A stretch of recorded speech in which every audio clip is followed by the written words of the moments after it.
This book really helped me realize who gives an F. This helps you learn how to heal, especially if you want to be in your healing era. This book is for you, babes. Video is for you, babes, because we are going to work on ourselves in 2024. We're going to be the best version of ourselves, and that's on period. My darling, I love you, I love you, I love you, I love you, I love you, I love you. Hello, guys. Welcome back to my channel. Welcome to another book video. More specifically, I'm going to talk all about self-help books.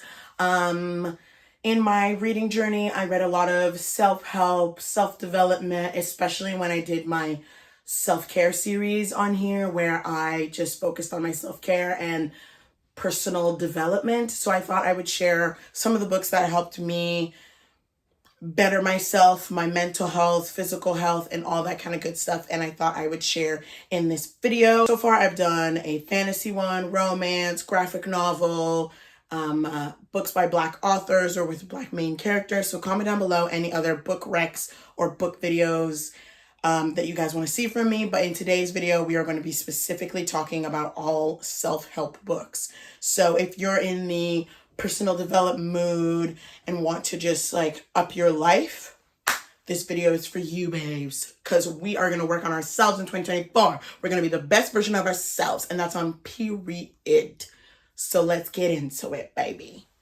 All right, so I have a few books here that I feel like really helped me in my self-development era or personal development era, and I thought I would share it with you guys.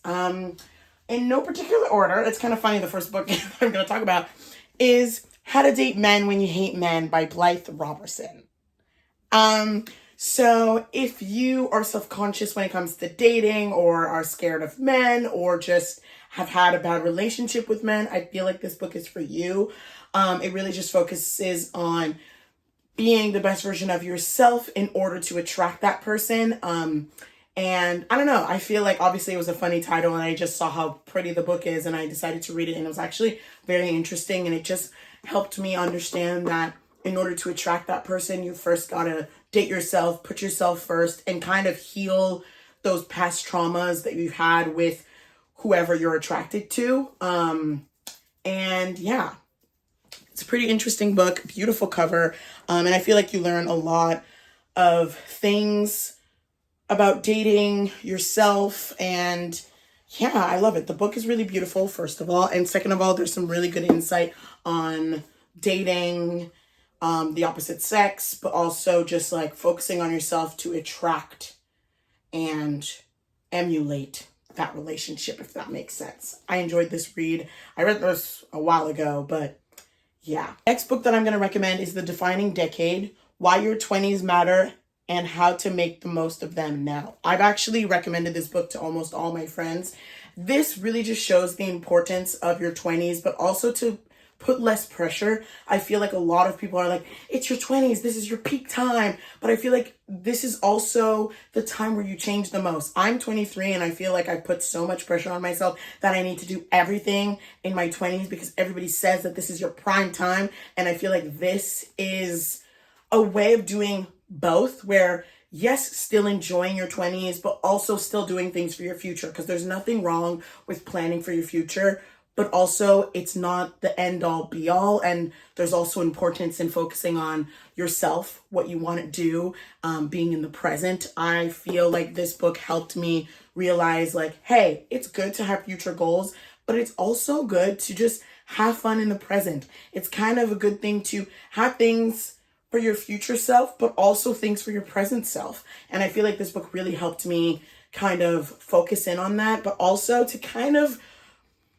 erase the hustle culture and like that you have to do all these things. I feel like it helped me be less strict on myself and try to take off a little bit of pressure of being in your 20s. And I love that they used a bunch of examples of different clients that Meg had. She shows the different aspects. Also, I feel like I loved that they talked about careers, hobbies, and all that kind of stuff in your 20s. And I really enjoyed this book.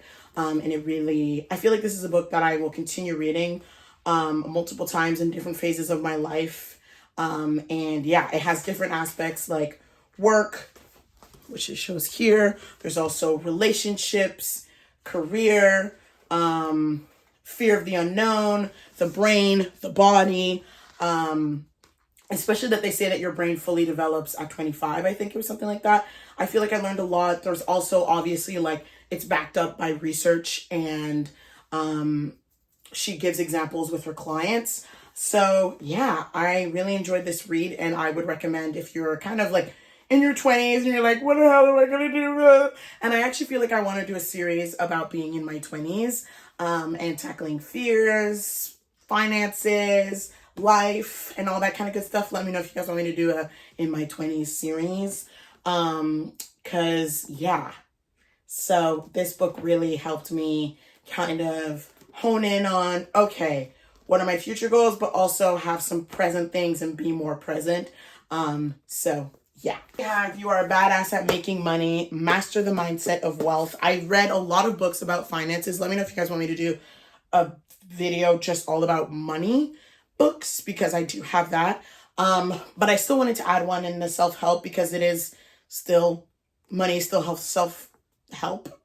But basically this book just all shows about like the mindset of wealth, how to make money, also how to have your hobbies, make money, but then also just like the mindset of wealth, not just like monetary, how to hone in on your fears, doubts, self-doubt. It also helps you relate to money in different ways, and also how to make money, and also to tap into your like natural ability to grow.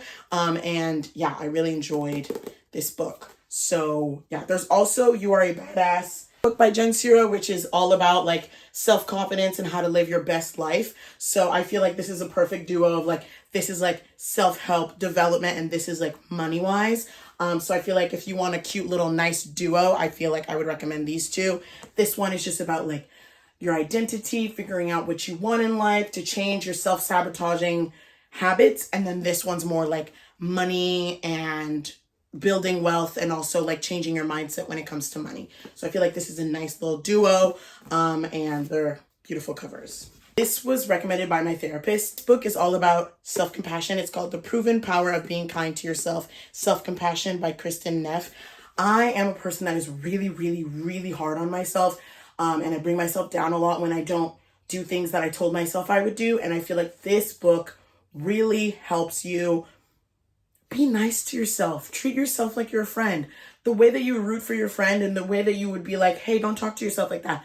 Do that for yourself. Put yourself first. Take care of yourself. And I feel like this book really helps me just hone in on the importance of being compassionate towards yourself. Like, literally be nice to yourself. Like, what? No, babes. Be compassionate. Baby, you're a person. Be nice. So I feel like this book really helped me hone in on that, and thank you to my therapist. I have The Body Keeps Score by Bessel van der Kolk. Brain, Mind, Body, and in the Healing of Trauma. So basically this book talks all about the body and what it holds on to. It holds on to everything, stress, trauma, and everything. And I feel like this helped me go back into my past and heal from different traumas.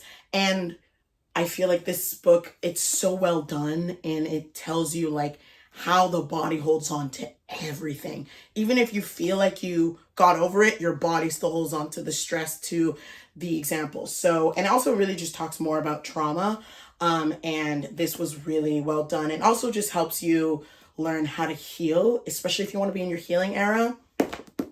This book is for you, babes. We have Almost Adulting by Arden Rose, which is a YouTuber, actually. I didn't even know. I actually just found this book at the thrift store. So this is all about adulting and being in your 20s, and just all about like finances, taking care of yourself, bills, house, friendships, all the things about just adulting. And I feel like I'm really focusing on that right now. Like, what are my goals? What do I want for my life? Who am I? What do I want? And I feel like this book kind of helps you with that. Also, it's just such a cute little cover with the little designs. And yeah, it's a really cute book. And it just talks all things adulting, which I love. And I feel like all of these books I'm going to reread at different points in my life. But yeah, I'll read the little premise to kind of, if you want to read it. It says, this book is for those of us who still burn the popcorn, don't know where the electrical bill is due, and who never quite learned how to calculate the tip in their heads. Cheers to the almost adults. Like, yes, girl. So yeah. We have The Subtle Art of Not Giving an F, a counterintuitive approach to living a good life by Mark Manson. This book really helped me realize who gives an F. Like, literally, who gives an F? Do what you want to do. Do not listen to other people. What do you want to do? Do that. Don't listen to other people because they're not you. They're not in your brain. Focus on yourself. This book is for you if you really want to be in your that girl era and then you don't want to care about what people think and you want to just focus on yourself. This book is for you, babes. And he also has a second book, which is the turquoise cover. I have it as well. It's called Everything is Effed. Which it is. It's a book about hope, especially when you're feeling down and just like, how am I going to pay my bills? How am I going to survive? What am I going to do? Read this book. So if you want to not care about what people say and focus on yourself and put yourself first, and then if you want to like have more hope and, you know, get a little oomph, this is the perfect duo for you. This next book is called How to Keep the Love You Seek, Break Cycles, Find Peace, and Heal Your Relationships, by Dr. Nicole LaPera. This is a holistic psychologist. Now, this is all about like love, relationships. This helped me realize like it's not only about romantic relationships. I feel like because I've never really been in like a serious romantic relationship, I'm like, oh, like that's it. No, friendships, family members. This is how to focus on self-love in order to attract romantic friendship love. And this really just made me realize how healing my relationship with myself has in turn helped the relationships I have already with my friends, with my family. And it really just helps you break the cycles of being so hard on yourself and kind of ruining your future relationships that you could be in because you're so hard on yourself and your relationship with yourself is not good. And I feel like this is a way to find the love that you're seeking, but doing the inner work first and breaking those cycles. So I feel like this is a good book to read. And honestly, a lot of these books, some I've read recently, some I've read a few months ago, years ago. So I feel like I'm going to be rereading them when I'm in different phases of my life. I feel like I'm going to grab these books. But yeah, if you're in the phase of wanting to find love, really focus on it, this book might be for you. The last book that I'm going to talk about, and I feel like a lot of people recommend, is Atomic Habits by James Clear. This book really helped me with my habits. I felt like I did not have a lot of good habits, but after reading this book, it really just shows the importance of how a small habit with time makes a huge difference. So even if it's just like, you know, drinking water every day, obviously the next day you might not feel that great about that change in months, years. Also, I think it shows the importance of changing your mindset in order to change yourself. For example, one of the examples that I still remember from this book is in order to change something, you need to change your mindset. Let's say I want to become a runner. I'm not going to make a goal as run 5K because once I'm done running 5K, what am I going to do then? But if I say I want to become a runner, now that's a whole lifestyle change. So a long-term goal is better than those short-term goals, which it could be good to get you in there. But sometimes it's changing the mindset can change your whole life. I feel like this book really helped me hone in on my good, healthy habits. And I feel like this book also helped me like plan my life and create good habits and have a little habit tracker. And I feel like this book helped me hone in on my habit of working on my goals, drinking more water, reading more, finding things that work for me, and changing my lifestyle for the best. And I feel like this book is so good with that. And this is really just a lot of good self-improvement strategies in this book that really help you change your life, starting with small things that end up being big things in the long run. So yeah, that is all these self-help books. I feel like I encapsulated pretty much a lot of things: being in your 20s, love, health, money, self-love, self-compassion, self-care, all in one. So this book help you in your self-development era, putting yourself first era, because these books for sure helped me become a better version of myself, which I will continue to do. Let me know if you guys want me to do a series about like just being in your 20s, because I'm 23, I'm still in the beginning and I'm learning, and hopefully we can grow together. So yeah, hopefully some of these books may help you. So yeah, I hope you guys enjoyed this video. Don't forget to like, comment, subscribe. You know, some other book rec videos you guys would want. If it's a summer book rec and other stuff and other genres, let a girl know. I love you guys so much, and I'll see you guys in another video.